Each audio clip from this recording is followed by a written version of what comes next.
بہت کچھ سہنا پڑتا ہے، پھر ہی تو معصوم سا ننھا منا بچہ ہاتھ میں آتا ہے۔ بچہ چاہیے نا تمہیں؟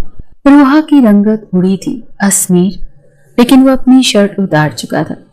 1 سال سے اس لڑکی کا بچپنا برداشت کر رہا تھا، مگر آج اپنے جذبات کی روح میں بہہ جانا چاہتا تھا۔ اس سے پہلے کہ وہ اٹھ کر بیٹھتی، اسمیر اس کے اوپر لیٹ چکا تھا، اس کے ہاتھوں کی انگلیوں میں اپنی انگلیاں پیوست کرتا۔ جیسے ہی روحا کے اندر سمونے لگا تو روحا کے دل خراش چیخ نکلی تھی، مگر اس کے ہونٹوں کو اپنی دسترس میں لے کر اس کی چیخوں کا گلا گھونٹ گیا تھا، مگر اسے نہیں پتا تھا کہ وہ پاگل لڑکی اسے روحا اسمیر کے والد کے دوست کی بیٹی تھی، اکلوتی تھی اور حد درجہ معصوم اور لاابالی۔ شروع سے ہی روحا کو بچوں سے بڑا پیار تھا۔ گلی میں چھوٹے بچوں کو کھیلتا دیکھتی تو انہیں پکڑ پکڑ کر اپنے گھر لے آتی، ان کے ساتھ کھیلنے لگتی۔ اس کی والدہ اس پر چیختی چلاتی رہتی تھی، روحا میں تمہاری سعادت سے بڑی پریشان ہوں، محلے کے بچے اپنے گھر لے آتی اور ان کے والدین ہمارا دروازہ پیٹ پیٹ کر یہ سناتے ہیں کہ پتہ نہیں ہمارے بچے کہاں چلے جاتے ہیں۔ آپ کی بیٹی بنا بتائے ہمارے بچے کو اپنے گھر لے آتی ہے۔ چاہتی کیا ہو تم؟ اماں میں بچہ چاہتی ہوں، روحا نے بڑی معصومیت سے کہا تھا۔ اس کی ماں کی تو حیرت سے آنکھیں پھیل گئی تھی، کہنے لگی کیا پاگل ہو گئی ہے؟ کہنے لگی یہ جو نجمہ خالہ ہے نا، وہ بھی آپ کے جتنی ہے، اور ابھی 4 سال پہلے اللہ سے منا لے کر آئی ہے ہاسپٹل جا کر۔ اماں تم بھی رہو نا ہاسپٹل، مجھے ایک چھوٹا سا منا لا دو۔ اس کی ماں نے اسے غصے سے دیکھا، کہنے لگی توبہ ہے، میں تو تم جیسی اولاد کو پاگل ہی ہو گئی ہوں، دماغ خراب تو نہیں ہے تمہارا؟ ارے یوں ہاسپٹل جا کر بچے نہیں ملتے۔ روحا نے اپنا سر کھجاتے ہوئے سوچا، اماں ایسے ہی تو ملتے ہیں، میں نے پوچھا تھا نجمہ خالہ سے، کہتی ہیں ہاسپٹل جاؤ تمہیں منا مل جائے گا۔ اماں جاؤ نا ہاسپٹل، مجھے منا لا دو نا۔ قسم سے اماں میں خود سنبھال لوں گی، اور پھر محلے کے بچوں کو بھی اپنے گھر نہیں لاؤں گی۔ روحا کی والدہ نے اسے غصے سے دیکھا تھا، کہنے لگی ایسا کرتی ہوں تیری شادی کر دیتی ہوں، پھر لے آنا اللہ سے تو نے جتنے مننے لینے ہوں گے۔ توبہ ہے، میری کیا عمر ہے بچہ پیدا کرنے کی؟ روحا پڑھائی میں بہت کمزور تھی اور اپنی کلاس میں بھی بڑی مشکل سے ہی پاس ہوتی تھی، اسی لیے آگے اس نے آرٹس لی تھی، سائنس نہیں، بڑی مشکل سے میٹرک پاس کیا تھا، وہ بھی 16 کی عمر میں، اور اس کے بعد پڑھائی کو خیر آباد کہہ دیا تھا۔ اس کے کمرے میں بہت سارے کھلونے تھے، ٹیڈی بیئر، ڈال۔ اس کے والد سعودیہ میں کام کرتے تھے، جب بھی سعودیہ سے واپس آتے تو اس کے لیے ڈھیر سارے کھلونے لے کر آتے تھے، لیکن روحا کو بس بچے بہت اچھے لگتے تھے۔ وہ اپنے کھلونے تک محلے کے چھوٹے چھوٹے بچوں کو دے دیتی تھی۔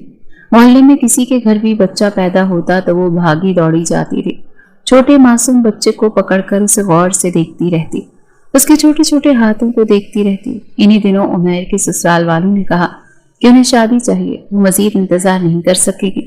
شادی صرف عمیر کی ہونی تھی، لیکن اسمیر کے والد کو جب پتا چلا کہ روحا کے والد اشفاق صاحب سعودیہ سے آئے ہیں تو وہ ان سے ملنے کے لیے اکثر اشفاق صاحب کے گھر جاتے تھے جب بھی وہ سعودیہ سے واپس آتے تھے۔ اس بار انہوں نے اشفاق صاحب کو کچھ پریشان دیکھا تو وجہ پوچھنے لگے۔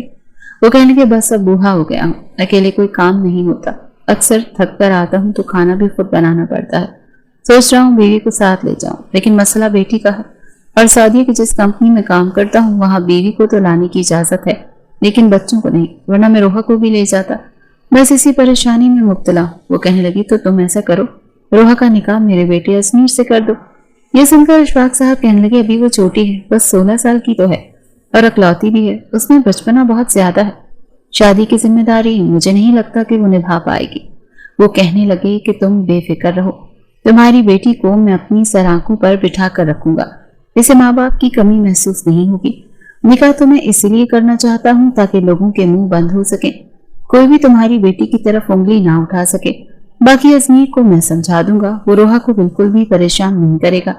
اس وقت اسمیر کی عمر 24 سال تھی، شادی کی خواہش بھی اسے تھی، پھر جب اس کے والد نے اسے روحا کی تصویر دکھائی تو وہ دکھنے میں کہیں سے بھی 16 سال کی نہیں لگ رہی تھی۔ وہ ایک شادی کی تقریب میں کھینچی ہوئی تصویر تھی جس میں اس کے بال کھلے ہوئے تھے، فینسی سوٹ پہن رکھا تھا، ہلکا پھلکا میک اپ بھی کر رکھا تھا، اپنی عمر سے 2-3 سال بڑی ہی لگ رہی تھی، اسی لیے سیدھا اسمیر کے دل پر جا کر لگی تھی۔ اس نے کہا ٹھیک ہے، مجھے کوئی اعتراض نہیں۔ اسمیر کو پتا تھا کہ روحا کے والدین سعودیہ جانے والے ہیں، اسی لیے نکاح جلدی ہونا ہے۔ عمیر کے ساتھ اس کی بھی شادی کی تاریخ اس دن طے ہو چکی تھی۔ بڑی خواہش تھی اسمیر کی کہ ایک ملاقات روحا سے ہو جائے، لیکن ممکن نہیں تھا۔ ایک بار اس نے اپنی والدہ سے کہا بھی کہ میں نے لڑکی کو براہ راست دیکھنا ہے، کچھ باتیں کرنی ہے، لیکن اس کی والدہ نے صاف منع کر دیا کہ نہیں، پہلی ملاقات شادی پہ ہی کر لینا، بیچ میں بس 1 مہینہ ہی تو ہے، کتنا برا لگے گا کہ ہم یہ کہیں گے کہ بھائی ہمارے بیٹے کو چین نہیں آ رہا، اپنی منگیتر سے ملنا چاہتا ہے۔ ازمیر کی والدہ نے اسے شرمندہ کیا تھا، لیکن وہ نہیں جانتا تھا کہ اس کی بیوی اتنی لاؤبالی اور ناسمجھ ہوگی۔ شادی پر پہلے تو وہ رخصتی پر بہت روئی تھی، پھر شادی کی رات جب ازمیر کمرے میں آیا تو دل میں جذبات کا سمندر ٹھاٹھے مار رہا تھا، اور اس کی بیوی بے چینی سے کمرے میں ٹہل رہی تھی۔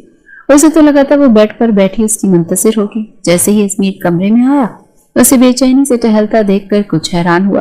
کبھی وہ بیڈ کے نیچے سے کچھ ڈھونڈ رہی تھی تو کبھی الماری کھول کر کچھ دیکھ رہی تھی۔ ازمیر نے کمرہ بند کیا اور اس سے کہنے لگا، یہ آپ کیا ڈھونڈ رہی ہیں؟ وہ کہنے لگی، وہ میرا بھالو، اماں نے کہا تھا میرا بھالو میرے سسرال میں میرے کمرے میں ہوگا، لیکن یہاں تو کہیں نظر نہیں آ رہا، کہاں ہے وہ؟ یہ سن کر ازمیر نے اسے حیرت سے دیکھا تھا۔ وہ لڑکی یوں بے چین تھی کہ اگر اسے اس کا بھالو نہیں ملا تو پتہ نہیں کیا ہو جائے گا۔ ازمیر کہنے لگا، آج کی رات تم نے بھالو کا کیا کرنا ہے؟ وہ اپنا سر کھجاتے ہوئے کہنے لگی، مجھے نیند نہیں آ رہی، میں بھالو کے بغیر نہیں سوتی، اور مجھے یہ کپڑے بھی اتارنے ہیں، مجھے بہت چبھ رہے ہیں۔ ازمیر کہنے لگا، دیکھو ابھی تو میں نے تمہیں جی بھر کر دیکھا بھی نہیں، تم سے باتیں بھی نہیں کی۔ وہ کہنے لگی، کون سی باتیں کرنی ہیں؟ دیکھو مجھے نیند آ رہی ہو تو مجھے کچھ بھی اچھا نہیں لگتا، مجھے بھی بہت سخت نیند آ رہی ہے، میں نے سونا ہے، مجھے میرا بھالو لا کر دو نا۔ اس کی آنکھوں سے بھی لگ رہا تھا کہ اسے نیند آ رہی ہے۔ ازمیر کو اس کی حرکتیں کچھ عجیب سی لگی تھی۔ شادی کے بعد لڑکیاں کچھ شرماتی ہیں، جھجکتی ہیں، نروس ہوتی ہیں، لیکن اس میں ایسا کچھ بھی نہیں تھا، نہ ہی شادی کی رات کے حوالے سے اس کے چہرے پر کوئی رنگ تھا، نہ شرم تھی۔ ازمیر فوراً سے اپنے کمرے سے باہر آیا، اس کے والدین ابھی لاؤنج میں ہی بیٹھے تھے۔ اشفاق صاحب نے انہیں کافی سارا کھانا بھی ساتھ ہی بھیج دیا تھا، وہ وہی فریز میں رکھوا رہے تھے۔ جب وہ اپنی والدہ کو کہنے لگا، یہ کیا لڑکی ہے امی؟ ازمیر کی والدہ کہنے لگی، کیوں کیا ہو گیا؟ کہنے لگا، عجیب سی باتیں کر رہی ہے، سونا ہے، مجھے بھالو چاہیے، بھالو کے بغیر سوں گی نہیں، مجھے تو یہ کچھ ایب نارمل سی لگ رہی ہے۔ ازمیر کی بات سن کر اس کی والدہ ہنسنے لگی، کہنے لگی، نہیں ایسی بات نہیں ہے، لاڈلی بہت ہے نا اپنے ماں باپ کی، پھر کوئی چھوٹا بہن بھائی نہیں، اسی لیے کھلونوں سے کھیلنے کی عادت ہے، آہستہ آہستہ وقت کے ساتھ ساتھ ٹھیک ہو جائے گی، تھوڑا سا سمجھنے کی کوشش کرو تم، پھر اتنی عمر کی بھی نہیں ہے، تو اسے 10 سال چھوٹی ہے۔ یہ سن کر ازمیر کے ہوش اڑے تھے۔ وہ کہنے لگا، کیا مطلب؟ وہ بیچارہ تو انجانے میں ہی مارا گیا، کہنے لگا، آپ کا مطلب ہے یہ 15 یا 16 سال کی لڑکی ہے؟ اس کی والدہ کہنے لگی، ہاں بیٹا، بس 6 مہینے پہلے ہی اس نے میٹرک کیا ہے۔ وہ کہنے لگا، دکھنے میں تو نہیں لگ رہی۔ اس کی والدہ کہنے لگی، لیکن اتنی ہی ہے، بس بچپنا بہت زیادہ ہے، بچوں کے ساتھ کھیلتی تھی، اٹھتی بیٹھتی تھی، اسی لیے تھوڑا سا سے وقت۔ ازمیر تو وہیں صوفے پر سر پکڑ کر بیٹھ گیا۔ کیا کچھ نہیں سوچا تھا اس نے آج کی رات کے حوالے سے، اور لڑکی بالکل نادان سی تھی، ہر بات سے بے خبر۔ ازمیر کی والدہ اس کے برابر میں بیٹھ گئی، کہنے کی، بیٹا کیوں پریشان ہو؟ وہ کہنے لگا، امی آپ کو مجھے بتانا تو چاہیے تھا، میں ایسی لڑکی کے ساتھ کیسے گزارا کر سکتا ہوں؟ آپ جانتی ہیں مجھے میچور قسم کی لڑکیاں پسند ہیں، اور یہ لڑکی تو بالکل لاؤبالی سی لگ رہی ہے۔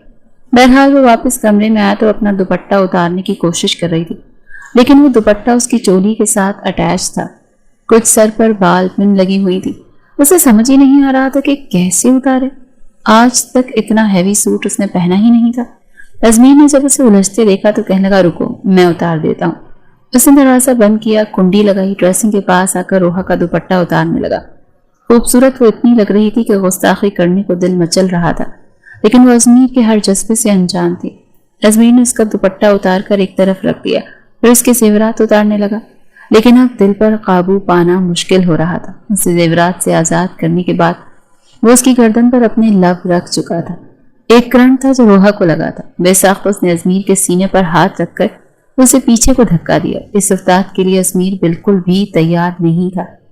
وہ روحا کو بڑی حیرت سے دیکھنے لگا، کہنے لگا، یہ کیا بدتمیزی ہے؟ وہ کہنے لگی، بے شرم کنڈے موالی، تمہاری ہمت کیسے ہوئی میرے ساتھ ایسی گندی حرکت کرنے کی؟ رک جاؤ، میں ابھی تمہاری امی کو شکایت لگاتی ہوں۔ اس سے پہلے کہ وہ کمرے سے باہر جاتی، ازمیر اس کا بازو پکڑ کر اسے اپنے مقابل کھڑا کر چکا تھا۔ کہنے لگا، ایسی باتیں امی کو نہیں بتاتے، ادھر بیٹھو میں تمہیں کچھ سمجھاتا ہوں۔ ازمیر کو لگا شاید میاں بیوی کے رشتے کی نزاکت کو وہ سمجھتی نہیں، وہ تھوڑا سمجھائے گا تو سمجھ جائے گی، لیکن اس نے سب سے پہلے اپنا بازو ازمیر کے ہاتھ سے پیچھے کیا، کہنے کی، مجھے نیند آ رہی ہے، مجھے کسی کی کوئی بات نہیں سننی، میرا بھالو لا کر دو ابھی اور اسی وقت۔ ازمیر کا دل چاہا کہ اس لڑکی کا سر پکڑ کر اپنے سر پر دے مارا، پوری رات اس نے اس کی برباد کر کے رکھ دی تھی اپنی حماقتوں کی وجہ سے۔ رات کے 1 بجے وہ گاڑی نکال کر باہر گیا۔ وہ کوئی گفٹ شاپ دیکھ رہا تھا جو کھلی ہو۔ ایک آدھی شاپ تھی جو بالکل بند ہونے والی تھی۔ وہیں جا کر اس نے ایک بڑا سا ٹیڈی بیئر خریدا اور لا کر روحا کو دیا۔ پھر وہ بیڈ پر اپنے بھالو کے ساتھ لپٹ کر سو گئی اور ازمیر اس کی شکل دیکھتا رہ گیا۔ اگلے روز ولیمے والے دن بھی وہ ولیمے کے جوڑے میں بہت الجھی سی تھی اور ازمیر کا موڈ بے حد خراب تھا۔ ایک تو خوبصورت بیوی تھی لیکن اس کے جذبات کا روحا کو بالکل بھی احساس نہیں تھا۔ آتے ہی کہنے لگی، جلدی سے میرا دوپٹہ اتارو، یہ زیور اتارو، مجھے بہت الجھن ہو رہی ہے۔ ازمیر تو بس اس کی شکل دیکھتا رہ گیا۔ آج تو وہ ویسے بھی تب کر اس نے انکار کر دیا۔ کہنے لگا، اپنے کام خود کرو تم، کون سا میرے جذبات کا احساس ہے تمہیں؟ کل کی پوری رات اکیلی سوئی رہی، پتہ نہیں میں نے کیا کیا سوچ رکھا تھا۔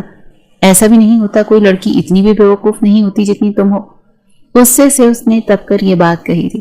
روحا کے ماتھے پر بل پڑے تھے۔ اس نے بڑی مشکل سے اپنا دوپٹہ اتارا، پھر اپنے زیورات اتارنے لگی، پھر انہیں ویسے ہی ڈریسنگ پر پھینک دیا۔ ازمیر کہنے لگا، اٹھاؤ انہیں اور طریقے سے سب سمیٹ کر دراز کے اندر رکھو اور اسے لاک کرو۔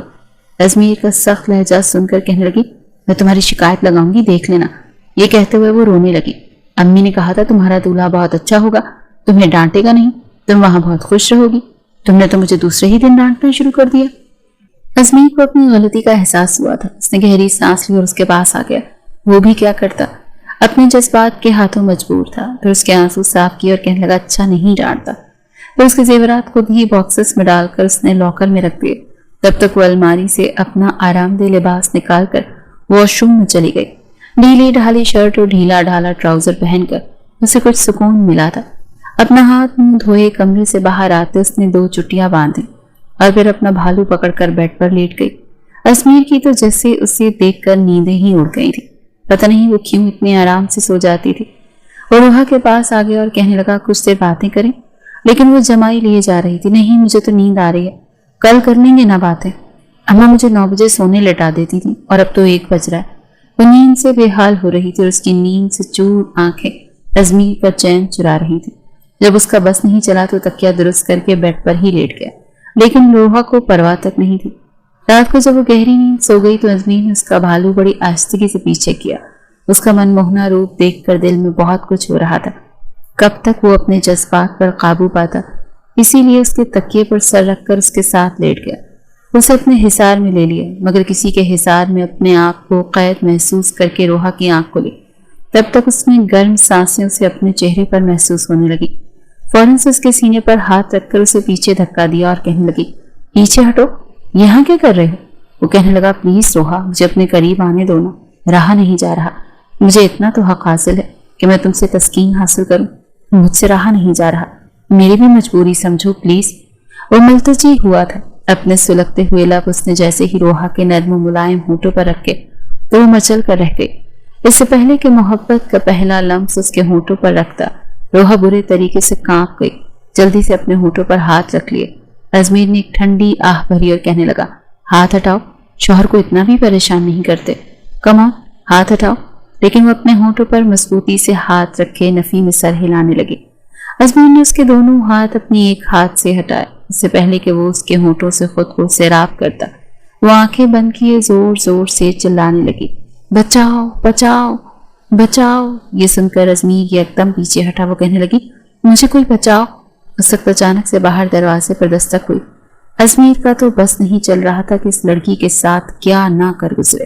کیا جواب دے گا وہ سب کو کہ سامنے سے یہ کیوں پاگلوں کی طرح شور مچا رہی ہے، وہ بھی رات کے اس پہر۔ اس کی والدہ تھی، کیا ہوا، دروازہ کھولو۔ روحا نے جھٹ سے ازمیر کو خود سے پیچھے کیا، جلدی سے کھڑی ہوئی اور دروازہ کھول دیا۔ ازمیر بھی اس وقت تک اچھل کر بیڈ سے نیچے اتر کر کھڑا ہو چکا تھا۔ سمجھ نہیں پا رہا تھا کہ اس سچویشن کو سنبھالے تو سنبھالے کیسے۔ تبھی روحا نے کمرے کی لائٹ بھی چلا دی۔ روتے ہوئے وہ ازمیر کی والدہ کے گلے لگ گئی، کہنے لگی، یہ جو میرا دولہا ہے نا، یہ بہت گندی حرکتیں کرتا ہے۔ یہ سن کر ازمیر کی والدہ نظریں چرا کر رہ گئی اور ازمیر یوں شرمندہ تھا کہ بس نہیں چل رہا تھا کہ کہاں چلا جائے۔ اس کی والدہ کہنے لگی، بیٹا کیا ہوا؟ کہنے لگی، یہ میرے ساتھ۔ اس سے پہلے کہ وہ ساری پول پٹاری کھولتی، ازمیر فوراً سے اپنی ماں کے پاس آیا اور کہنے لگا، کچھ نہیں ہوا امی، ایسا کریں اسے آپ اپنے کمرے میں سلا لیں، اسے کچھ عقل دیں۔ مجھے پتا ہوتا کہ آپ لوگ میرے ساتھ یہ سب کرنے والے ہو تو باخدا میں نکاح سے انکار کر دیتا۔ بہت احمق قسم کی لڑکی ہے یہ۔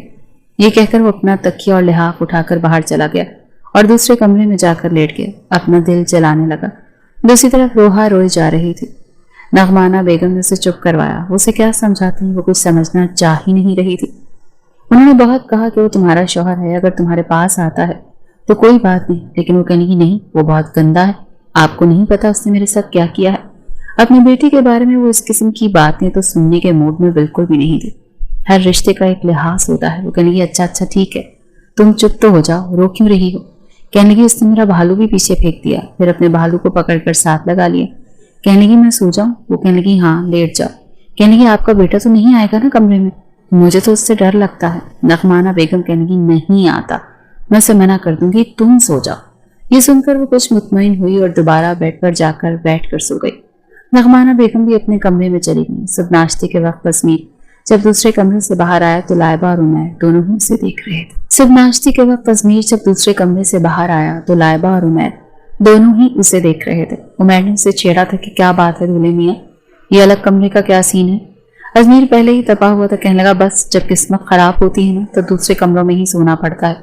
یہ کہتے ہوئے ٹیبل پر بیٹھ گیا. نغمانہ بیگم اس وقت ناشتہ لگوا چکی تھی. کہنے کی ازمیر چپ چاپ ناشتہ کرو. وہ چپ چاپ بیٹھ گیا پر اپنی ماں کو شکوہ گو نظروں سے دیکھ رہا تھا. کچھ دیر میں شلوار قمیص میں ملبوس روحا بھی کمرے سے باہر آ گئی تھی. وہ نغمانہ بیگم کے ساتھ بیٹھ گئی. لائبہ کہنے کی ارے یہاں کیوں بیٹھی ہو, اپنی میاں کے ساتھ بیٹھو, اسے ناشتہ دو, بیچارہ اکیلا ہی خود ناشتہ کر رہا ہے. وہ ساتھ ساتھ ناشتہ بھی کر رہی تھی اور عمیر کو بھی کروا رہی تھی. وہ کہنے کی مجھے نہیں بیٹھنا اس کے پاس, یہ بہت گندا ہے. ازمیر کی تو بلڈ حلق میں پھنسی تھی کہ کہیں وہ رات والی کوئی بات سب کے سامنے ہی نہ کہہ دے. عین اسی وقت ازمیر کے والد بھی آ کر ناشتے کے لیے بیٹھ گئے. تبھی نغمانہ بیگم نے روحا کے کان میں سرگوشی کی کہ بیٹا چپ چاپ ناشتہ کرو, ایسی باتیں کسی سے نہیں کہتے, اور سب کے سامنے تو بالکل نہیں کہتے. خبردار جو تم نے کسی سے کچھ بھی کہا تھا. روحا کے ماتھے پر بل پڑے ہوئے تھے. چپ چاپ پلیٹ میں آملیٹ ڈالا اور بریڈ کے ساتھ کھانے لگی. روحا نے ناشتہ کیا اور اس کے بعد گھر کے لان میں آ گئی. رنگ برنگے پھول دیکھ کر اس کے چہرے پر ایک مسکان چھائی تھی. جلدی سے آئی گلاب کے, موتیے کے اور گیندے کے پھول توڑ کر اپنے دوپٹے میں بھرنے لگی. ازمیر جو باہر آیا تو کہنے لگا یہ کیا کر رہی ہوں. کہنے کی اس کا گلدستہ بناؤں گی, مجھے بہت اچھا لگتا ہے. اس کے شفاف چہرے پر معصومیت دیکھ کر پھر سے اپنا غصہ بھول بیٹھا. کہنے کا لاؤ ایک گلاب تمہارے بالوں پر لگا دوں. لیکن وہ پیچھے ہٹ گئی. کہنے کی جی نہیں, تم بہت گندے ہو, میں تمہیں اپنے پاس بھی نہیں آنے دوں گی. ازمیر کہنے لگا اچھا, کب تک مجھے اپنے پاس نہیں آنے دوں گی. ایک نہ ایک دن تو میں تمہارے پاس ضرور آؤں گا, اور جس دن آؤں گا نا اس دن تمہاری جان نکال دوں گا. میرے صبر کو مت آزماؤ. یہ کہہ کر وہ باہر جا چکا تھا اپنے دوستوں میں. روحا نے سارے پھول اکٹھے کیے اور اپنے کمرے میں رکھے گلدان میں ڈال دیے. شام کو ازمیر جب اپنے دوستوں سے مل کر واپس آیا تو دیکھا روحا کمر پر دوپٹہ باندھے محلے کے بچوں کے ساتھ بیٹ بال کھیل رہی تھی. حالانکہ اسے پاس سب بنگلے بنے ہوئے تھے, لیکن اکثر شام کو 9 لڑکے لڑکیاں باہر آ جاتے. کوئی بیڈمنٹن کھیلتا تو کوئی بیٹ بال, اور وہ بچوں کے ساتھ بچی بنی کھیل رہی تھی. اس کو اس حلیے میں دیکھ کر ازمیر کو بہت عجیب لگا, کیونکہ اس کے دوست اسے گھر تک گاڑی میں چھوڑنے آئے تھے. وہ انہی سے باتوں میں مصروف تھا جب بال اس کے دوست کی گاڑی کے بونٹ پر لگی. وہ کہنے لگا یہ کون بدتمیز ہے. لیکن جیسے ہی ازمیر کی نظر سامنے پڑی تو ہوش اڑ گئے, کیونکہ اس کے دوست اس کی بیوی سے ہی ملنے کے لیے آ رہے تھے. کہ ہمیں بھابھی سے ملواؤ, ان کے ہاتھ کی چائے پیئیں گے. اور بھابھی صاحبہ گلی میں بچوں کے ساتھ کرکٹ کھیل رہی تھی. ازمیر کا دوست کہنے لگا بڑی عجیب لڑکی ہے, اتنی بڑی ہو کر بچوں کے ساتھ کھیل رہی ہے. ازمیر تو غیرت کے مارے نظریں ہی نہیں اٹھا پا رہا تھا. پھر گاڑی سے نیچے اتر کر کہنے لگا اچھا ٹھیک ہے تم لوگ جاؤ. وہ کہنے لگے ایسے کیسے جائیں, تم تو کہہ رہے تھے کہ اپنی بیوی کے ہاتھ کی چائے پلاؤ گی. ہم بھابھی کے ہاتھ کی چائے پیے بنا تھوڑی جائیں گے. وہ کہنے لگا ابھی جاؤ یہاں سے, پھر کبھی پلا دوں گا, شاید وہ میکے گئی ہے. ازمیر نے بہانہ بنایا. شادی بھی افراتفری میں ہوئی تھی کہ ٹھیک سے اپنے دوستوں کو بلا بھی نہیں پایا تھا, اور جس ولیے میں اس کے دوست اس کی بیوی کو دیکھ چکا تھا وہ تو شرمندہ ہو کر رہ گیا تھا. اس سے پہلے کہ اس کے دوست واپس جاتے روحا نے اسے دیکھ لیا. کہنے کی ازمیر, پھر ایک بچے سے کہنے کی ٹھہرو, ابھی میں اپنے میاں کو بتاتی ہوں کہ تم کتنے بڑے بے ایمان ہو. میں آؤٹ بھی نہیں ہوئی اور تم نے مجھے آؤٹ کہنا شروع کر دیا. چلو آؤ میرے ساتھ. وہ ایک 10 سال بچے کا ہاتھ پکڑے ازمیر کے پاس گیا. کہنے کی دیکھو ازمیر اتنا بے ایمان ہے کہ میں آؤٹ بھی نہیں ہوئی اور کہنے لگا میں آؤٹ ہو گئی ہوں. بال وکٹ پر لگی ہی نہیں تھی, میں نے خود دیکھا تھا. ازمیر کا دوست جو کہ جانے کے لیے گاڑی پیچھے کر رہا تھا اس نے جھٹکے سے گاڑی روکی. پھر گاڑی سے اتر کر ازمیر کے پاس آ گیا. ازمیر روحا سے کہنے لگا تم اندر جاؤ. وہ کہنے لگی ایسے کیسے اندر جاؤں, میں پہلے اپنی گیم پوری کھیلوں گی. وہ کہنے لگا روحا اندر جاؤ. تب تک دوست حیدر اس کے پاس آ چکا تھا. کہنے لگا یہ کون لڑکی ہے. وہ کہنے لگا